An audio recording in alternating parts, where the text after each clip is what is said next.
Kenapa raja dan ratu di zaman dulu sering dianalogikan sebagai dewa dan dewi? Kalau kita lihat ke belakang, ke zaman-zaman kejayaan Nusantara di masa lalu, tepatnya di zaman saat Nusantara masih dikuasai oleh kerajaan-kerajaan Hindu-Buddha, ada sebuah jejak sejarah yang sangat menarik. Di zaman dulu, sosok raja atau ratu dalam kerajaan seringkali dianggap sama seperti dewa atau dewi dalam agama-agama Hindu dan Buddha. Mereka bahkan sering menganggap dirinya adalah perwujudan dewa atau dewi di bumi. Dan mereka sering disebut juga sebagai Raja Dewa. Di sisi lain, kita juga sering banget menemukan simbol lingga yoni yang banyak ditemukan di bekas-bekas candi kerajaan Hindu-Buddha di Indonesia. Ini konon adalah simbol kekuatan semesta tertinggi, di mana yang bisa membuka makna dan kunci-kunci filosofisnya, maka ia juga bisa membuka kekuatan terbesar dalam dirinya, sehingga bisa digunakan untuk menguasai peradaban dan meraih keberlimpahan yang sangat banyak. Menyimbolkan diri sebagai dewa dan dewi, serta menyakralkan simbol lingga yoni, sebenarnya bukanlah bentuk kebodohan, apalagi bentuk grandiosity atau narsisisme orang-orang di zaman dulu. Mereka paham banget apa makna dibalik dewa dan dewi dalam filsafat Hindu-Buddha, sekaligus apa makna sebenarnya dari lingga yoni. Mereka mampu membuka kekuatan dan kunci-kunci filosofis dari simbol-simbol ini, sehingga mereka punya kekuatan besar untuk mengarahkan peradaban dan memakmurkan rakyat. Nah, kalau sekarang Indonesia punya target menjadi Indonesia Emas 2045, ini akan berat kalau tidak dibarengi dengan membuka kembali filsafat-filsafat kuno Nusantara tersebut. Sebab, ternyata filsafat-filsafat kuno Nusantara itu punya kunci-kuncinya untuk membangun peradaban, membuat kita jadi negara maju dan makmur, bahkan menjadi mercusuar dunia. Sejak penjajah-penjajah kulit putih masuk ke Nusantara, filosofi Nusantara banyak yang hilang. Kita dibikin alergi sama filosofi kita sendiri. Bahkan kita juga dibuat percaya kalau leluhur-leluhur kita dulu bodoh dan primitif. Ini karena para penjajah tersebut tidak ingin kita sadar kembali akan kekuatan sejati kita, sehingga menyulitkan agenda mereka untuk menjajah. Dalam konteks menuju Indonesia Emas 2045 mendatang, negeri ini tidak akan bisa makmur kalau tidak dihuni oleh orang-orang yang produktif, keberlimpahan, dan punya keluarga yang harmonis. Uniknya, dalam bangsa-bangsa yang mengalami penjajahan dan juga pernah menjadi korban perang, ternyata di dalamnya banyak sekali terjadi kasus-kasus trauma antar generasi yang beberapa dampaknya adalah akhirnya membuat terjadi perang dingin antar gender, yakni perang antara feminin dan maskulin atau laki-laki dengan perempuan. Terjadi juga keterbalikan peran gender, sehingga terjadilah keluarga yang tidak seimbang dan harmonis. Dan itu menyebabkan terjadinya keluarga yang disfungsional, bahkan mengalami karma leluhur yang berulang-ulang. Karma leluhur itu contohnya adalah perceraian berulang-ulang dalam satu keluarga besar, kemudian perselingkuhan berulang-ulang, atau KDRT berulang-ulang, atau juga toxic parenting berulang-ulang. Indonesia Emas akan sulit tercipta kalau kondisi keluarga masih berantakan akibat trauma-trauma masa lalu. Tapi kalau trauma-trauma ini sembuh dan fungsi gender sudah kembali kepada tempatnya semula sesuai dengan hukum alamnya, maka tidak menutup kemungkinan sebuah keluarga bisa berkembang dan melahirkan generasi-generasi emas. Dan kita sangat butuh generasi-generasi emas untuk membentuk Indonesia Emas 2045 nanti. Jika sekarang kalian jadi punya dorongan untuk memperbaiki ekonomi masing-masing, maka itu juga merupakan jalan menuju Indonesia Emas 2045. Tapi kalian tidak akan sukses kalau pasangannya salah. Ini karena dalam sebuah keluarga ada yang namanya peran feminin dan peran maskulin yang saling mendukung satu sama lain.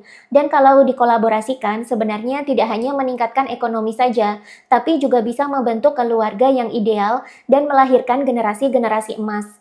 Inilah yang menjadi kunci dari leluhur di masa lalu, di mana ketika mereka memahami cara kerja feminin dan maskulin ini, mereka akhirnya bisa unlock potensi terbaik mereka dan akhirnya menjadi pemimpin peradaban yang kaya raya. Kerajaan atau monarki sebenarnya adalah sebuah sistem bisnis yang sangat besar dan sangat kompleks, dan dibutuhkan kesadaran ekstra tinggi untuk bisa mengelolanya. Mereka yang bisa membuka kunci kekuatan feminin dan maskulin semesta yang dilambangkan sebagai dewa dan dewi dalam agama-agama kuno, serta dilambangkan sebagai lingga dan yoni dalam tradisi ketimuran, maka akan mampu mengumpulkan kekayaan dan memimpin peradaban dengan signifikan. Bahkan kemampuan ini juga diturunkan kepada anak cucu mereka sehingga anak cucunya bisa melanjutkan memimpin peradaban dengan baik. Tentang dinamika feminin dan maskulin ini, saya sudah pernah bahas secara mendalam dalam online course saya yang berjudul Define Feminine dan Define Masculine. Bahkan di sini saya juga membahas lebih dalam tentang bagaimana dulu lambang dewa dan dewi di zaman kuno dijadikan simbologi bagi kita untuk segera membuka kekuatan feminin dan maskulin dalam diri kita masing-masing, yang sebenarnya sifatnya sangatlah ilahiyah. Di online course ini juga sudah saya lengkapi dengan panduan meditasi dan juga beberapa hipnoterapi untuk menyembuhkan luka feminin dan luka maskulin dalam diri, sehingga ketika feminin dan maskulin kita sehat, kita bisa membuka kekuatan feminin dan maskulin semesta dan meraih potensi tertinggi dalam hidup kita. Bahkan bisa juga untuk memperbaiki hubungan keluarga yang selama ini sudah retak akibat trauma antar generasi. Kalian bisa akses online course-nya di link yang ada di deskripsi video. Untuk hasil yang terbaik, jangan lupa untuk ikuti semua kelasnya sampai kelas meditasi dan hipnoterapinya tuntas. Kalian juga bisa ulang-ulang hipnoterapinya kapanpun kalian butuhkan. Sekarang kita akan bahas lebih dalam tentang peran feminin dan maskulin untuk membentuk Indonesia Emas 2045. Untuk menuju Indonesia Emas 2045, mau tidak mau kalian harus belajar untuk memperbaiki ekonomi. Karena zaman keemasan itu adalah tentang kesuksesan. Jika individu sukses, maka bangsa juga bisa terkatrol untuk sukses juga. Ini adalah hubungan yang saling mempengaruhi satu sama lain. Ini akan lebih ideal jika kalian sebagai laki-laki berpasangan dengan perempuan yang memiliki energi feminin yang baik dan seimbang. Sebab, baik laki-laki maupun perempuan ini memiliki sudut pandang yang berbeda dalam kesuksesan dan juga finansial. Dan keduanya sebenarnya dibutuhkan untuk membentuk harmoni dalam keluarga dan menjaga yin dan yang dalam keluarga tetap seimbang. Perempuan dan laki-laki sama-sama pengen kesuksesan, tapi ada perbedaan antara energi feminin dan energi maskulin dalam memandang kesuksesan itu sendiri. Perempuan itu lebih dominan di energi feminin, sedangkan laki-laki lebih dominan di energi maskulin. Dalam proses spiritual, memang perempuan dan laki-laki akan mengalami penyeimbangan energi maskulin dan energi feminin dalam diri. Walaupun maskulin, laki-laki juga sebenarnya punya sisi feminin, walaupun minor. Meskipun feminin, perempuan juga tetap punya sisi maskulin, walaupun sedikit. Meskipun sudah tercerahkan, ketika laki-laki dan perempuan bersatu, mereka cenderung untuk kembali kepada fitrahnya, yakni perempuan menjadi sisi feminin dalam hubungan, dan laki-laki menjadi sisi maskulin dalam hubungan. Sebenarnya, baik maskulin maupun feminin, keduanya butuh kesuksesan untuk kualitas hidup yang lebih baik. Sukses di sini artinya adalah mapan dan aman secara finansial, bahkan bisa mengalami kebebasan finansial. Perempuan, ketika dia sukses, dia bisa berada di titik nyaman dan aman. Ini membuat perempuan jadi bisa semakin feminin. Dia bisa leluasa bersikap lembut, memancarkan welas asih, dan bisa tenang. Laki-laki, ketika dia sukses, dia punya banyak resource atau sumber daya untuk diberikan kepada orang lain. Dia bisa provide orang-orang yang ada di sekitarnya, dan ini membuat dia semakin maskulin. Ini karena laki-laki punya insting dan naluri alami untuk berburu, kemudian memberikan hasil buruannya kepada orang di rumahnya yang dia sayangi. Secara alami, jika naluri ini tidak terpenuhi, biasanya akan ada void atau lubang dalam jiwa laki-laki yang membuat laki-laki merasa tidak utuh. Itulah kenapa kalau ada laki-laki menikah dengan perempuan yang lebih dominan dibandingkan si laki-laki, maka laki-laki ini biasanya akan minder dan seperti kehilangan kehormatan. Kalau ada quotes yang bilang laki-laki harga dirinya ditentukan dari seberapa besar dia bisa memberi dan menjamin orang-orang yang ada di sekitarnya, seperti keluarga, istri, anak-anak, itu benar. Karena itu sudah bawaan insting alami laki-laki sejak zaman primitif. Laki-laki akan berburu untuk kemudian diberikan kepada keluarganya. Tapi perempuan bukan berarti karena dia menjadi yang menerima dalam keluarga, bukan berarti dia tidak boleh bekerja atau berusaha. Perempuan ternyata juga butuh sukses supaya bisa menjadi feminin. Perempuan yang kesulitan finansial, berada dalam kondisi yang tidak nyaman, kebelit hutang, merasa kekurangan ini itu, mereka akan otomatis berada di survival mode atau mode bertahan hidup. Mereka otomatis akan mengaktifkan sisi maskulinnya untuk berburu.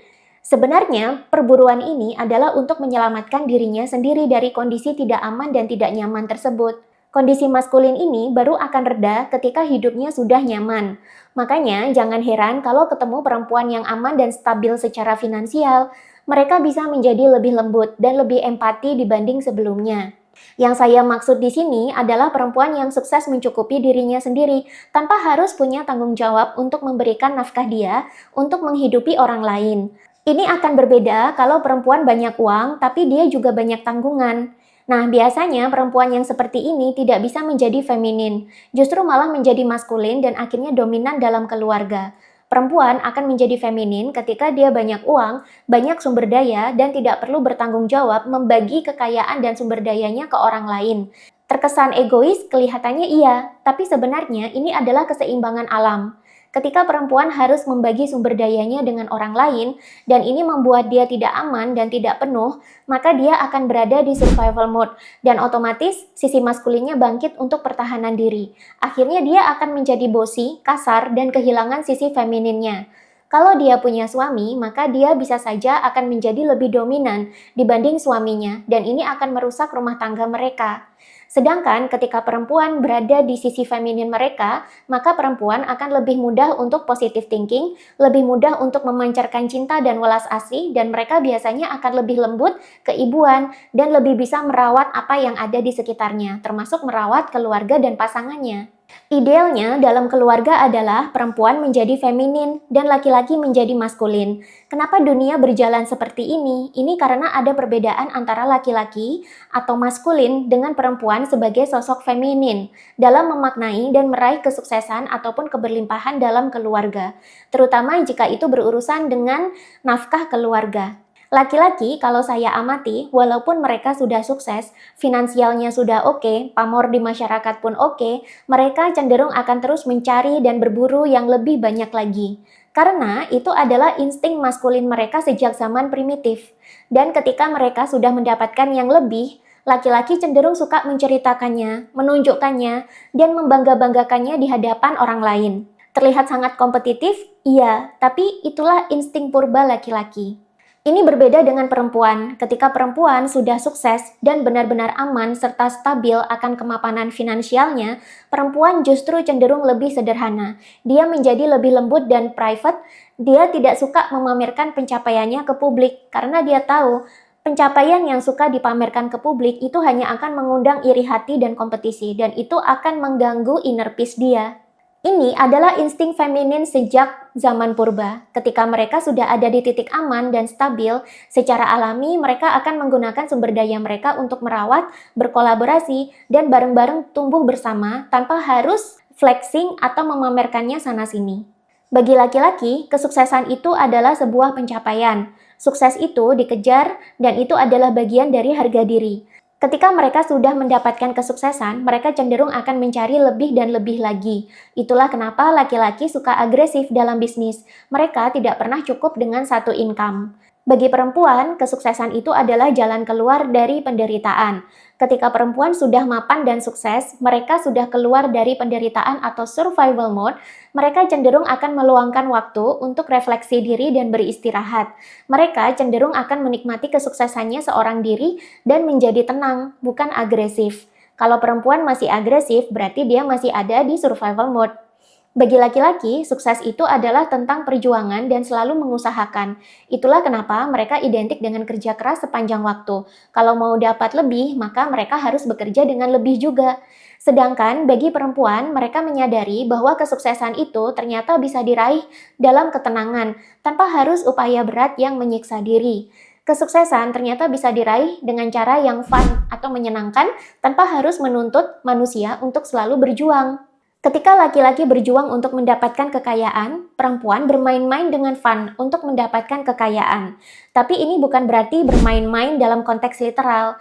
Maksudnya bermain-main di sini adalah mereka tetap bekerja, mereka tetap berbisnis, tapi mereka menganggap itu semua adalah bentuk bermain dalam kehidupan sehari-hari, bukan sesuatu yang harus diperjuangkan atau diupayakan sampai harus mengalami penderitaan. Bagi laki-laki, sukses itu diraih dengan cara menambah atau menduplikasikan pekerjaan atau cara. Mereka berpikir secara rasional dan logis. Kalau dulu untuk mendapatkan income besar, mereka harus bekerja 8-9 jam sehari, maka kalau mau mendouble income mereka harus menduplikatkan jam kerja mereka, atau kalau tidak, mereka harus menduplikatkan caranya. Kalau perempuan, kesuksesan itu bisa diraih dengan cara yang tidak rasional. Ada masanya kesuksesan itu hadir seperti luck atau keberuntungan. Mereka cenderung menyelaraskan energi mereka dengan frekuensi keberuntungan tersebut. Dan mereka paham kalau keberuntungan itu bergetar di vibrasi yang positif. Makanya batin dan fisik mereka pun harus positif dulu. Mereka paham mereka tidak akan bisa menarik keberuntungan kalau masih berada dalam mode survival atau menderita atau bertahan hidup. Bagi laki-laki, kesuksesan itu identik dengan pain atau rasa sakit. Makin banyak kesakitan atau penderitaan yang dialami, maka peluang kesuksesannya juga makin besar. Perempuan makin disiksa, malah makin stres. Justru ketika mereka bisa berkembang dalam kondisi yang aman, nyaman, dan tidak sakit, keberlimpahan justru datang ke diri mereka dengan sendirinya. Laki-laki berpikir membesarkan kesuksesannya dengan faktor tambah atau faktor kali, dan ini adalah hal yang sangat rasional. Perempuan dari faktor perasaan yang irasional. Makin mereka bahagia, makin mereka berkelimpahan hidupnya. Sebaliknya, makin perempuan menderita, maka makin seret juga rezekinya. Bagi laki-laki, kesuksesan itu diraih dengan cara yang tidak mudah atau sulit. Ada harga yang harus dibayar, yakni kelelahannya mereka, kesakitannya mereka, dan kesehatan mereka. Bagi perempuan, kesuksesan itu haruslah fun dan mudah. Kesuksesan lahir dari kreativitas yang terus berkembang, dan kreativitas hanya bisa berkembang dalam kondisi emosi yang positif. Ketika emosi perempuan positif, semua hal terasa lebih mudah. Bagi laki-laki, kesuksesan itu diraih dengan cara yang konstan dan konsisten. Kalau mau sukses, ya setiap hari harus bekerja. Tidak ada waktu untuk istirahat, karena kalau kita beristirahat sedikit saja, maka para laki-laki ini bisa kehilangan peluang. Bagi perempuan, kesuksesan itu diraih dengan cara mengikuti siklus di dalam dirinya. Perempuan sadar mereka tidak bisa bekerja setiap hari karena mereka ada siklus bulanan dan suatu saat mereka akan mengandung dan melahirkan.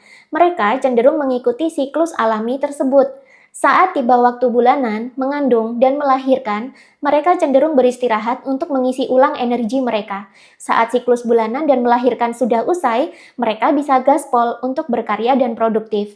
Waktu kerja mereka memang singkat, tapi kualitasnya bisa jauh lebih baik ketimbang laki-laki yang bekerja konstan. Ini karena mereka bekerja menggunakan rumus energi, bukan ritme kerja yang konstan seperti laki-laki. Bagi laki-laki, kesuksesan itu adalah tentang seberapa banyak mereka memberi. Ketika laki-laki tidak mampu memberi, sebenarnya mereka berada dalam survival mode dan ini sangat menyiksa, terutama kalau sudah menyangkut dengan harga diri. Sedangkan perempuan merasa sukses ketika mereka sudah banyak menerima. Ketika perempuan masih dipaksa untuk memberi, maka disitulah dia berada dalam survival mode dan sebenarnya menderita. Laki-laki mengupayakan kesuksesan melalui perhitungan matematis yang sangat rasional, sedangkan perempuan mendapatkan kesuksesan ketika mereka mampu mengandalkan intuisinya, dan intuisi itu bukanlah ranah rasional. Perempuan tahu kapan harus ekspansi bisnis, kapan harus terjun ke market, kapan harus exit dari sebuah bisnis, itu semua lebih banyak berdasarkan intuisinya, bukan semata-mata karena perhitungan matematis. Justru di perempuan, perhitungan matematisnya biasanya malah menjadi validator bagi intuisi perempuan. Bagi laki-laki, kesuksesan itu adalah serba memenangkan persaingan. Sedangkan perempuan, mereka bisa sukses jika menghindari persaingan. Dalam pola pikir perempuan, kesuksesan akan terasa lebih mudah jika dalam bentuk kolaborasi, daripada harus saling bersaing. Persaingan akan menempatkan manusia dalam survival mode, dan ego akan terbus naik. Sedangkan dalam kolaborasi atau kerjasama, ini akan lebih banyak menghemat tenaga dan lebih menguntungkan satu sama lain. Kenapa sih perempuan dan laki-laki begitu berbeda? Ini karena mereka berdua diciptakan untuk saling melengkapi dengan derajat yang setara. Untuk menghasilkan harmoni, maka diperlukan yin dan yang bergerak bersama-sama dalam frekuensi yang setara. Setara di sini tidak berarti sama persis satu sama lain, tapi seimbang ritmenya, seimbang frekuensinya. Laki-laki adalah makhluk ego yang sangat keras, kaku, lurus, dan rasional. Perempuan adalah makhluk lembut yang fleksibel, dinamis, dan emosional. Kekakuan laki-laki bisa dilunakkan oleh kelembutan perempuan. Dunia laki-laki yang keras akan terasa jinak dan mudah jika berdampingan dengan perempuan yang feminin. Di dunia ini, kita memang perlu rasionalitas untuk memvalidasi sesuatu dan membuktikan sesuatu itu benar atau salah. Tapi dalam kehidupan, tidak selamanya kita bisa mengandalkan rasionalitas terus. Terkadang, intuisi perempuan juga memberikan petunjuk melalui hal-hal yang tak bisa dijelaskan secara logika. Namun, dampaknya benar-benar nyata. Ketika intuisi perempuan yang sangat tajam bertemu dengan leadership laki-laki yang berkualitas, maka kekaisaran akan terbentuk. Dan dengan cara inilah, leluhur-leluhur kita di masa lalu membentuk kerajaan-kerajaan di Nusantara sampai punya pengaruh yang sangat luas ke luar negeri. Bahkan sampai punya daya tarik yang sangat luar biasa bagi para penjajah-penjajah dari benua Eropa. Leadership laki-laki itu sangat membutuhkan kecerdasan intelektual atau IQ yang maskulin. Intuisi adalah hasil dari kecerdasan emosional atau EQ yang sangat feminin. Keduanya dibutuhkan untuk membentuk peradaban yang berkualitas. Perempuan akan menjadi semakin feminin jika dia sukses. Laki-laki akan menjadi semakin maskulin ketika mereka sukses. Meskipun pandangan akan kesuksesannya ini berbeda. Ketika keduanya bertemu di atas, maka mereka akan membentuk peradaban dengan level kesadaran yang sangat tinggi. Ini bukan tentang siapa yang mendominasi siapa, tapi ini adalah tentang kerjasama feminin dan maskulin yang setara. Maskulin akan memprovide, melindungi, dan memimpin. Ketika perempuan bisa diprovide, dilindungi, dan dipimpin dengan baik, maka perempuan akan merawat, mengasihi, dan memberikan dukungan emosional bagi keluarga dan pasangan. Maskulin memutuskan secara rasional, feminin mengetahui sesuatu sebelum terjadi secara intuitif. Jika keduanya dikolaborasikan, maka akan tercipta kehidupan yang sangat sejahtera. Ini sudah saya bahas lebih dalam online course berjudul Divine Feminine and Divine Masculine. Kalian semua punya potensi untuk menjadi seorang Divine Feminine atau Divine Masculine yang berkualitas. Dan kalian semua berpotensi untuk melahirkan generasi-generasi emas yang lebih baik ke depannya. Jika kalian punya panggilan untuk mendalami topik ini, kalian bisa ikuti online course ini dengan cara mengakses link yang ada di deskripsi video. Untuk hasil yang terbaik dan maksimal, jangan lupa juga untuk ikuti semua tutorial meditasi dan hipnoterapinya sampai selesai. Dan silahkan komen siap kalau kalian sudah siap untuk bertransformasi menjadi seorang feminin dan maskulin yang terkoneksi dengan kekuatan ilahiyah di alam semesta ini, atau kita sebutnya sebagai Divine Feminine atau Divine Masculine.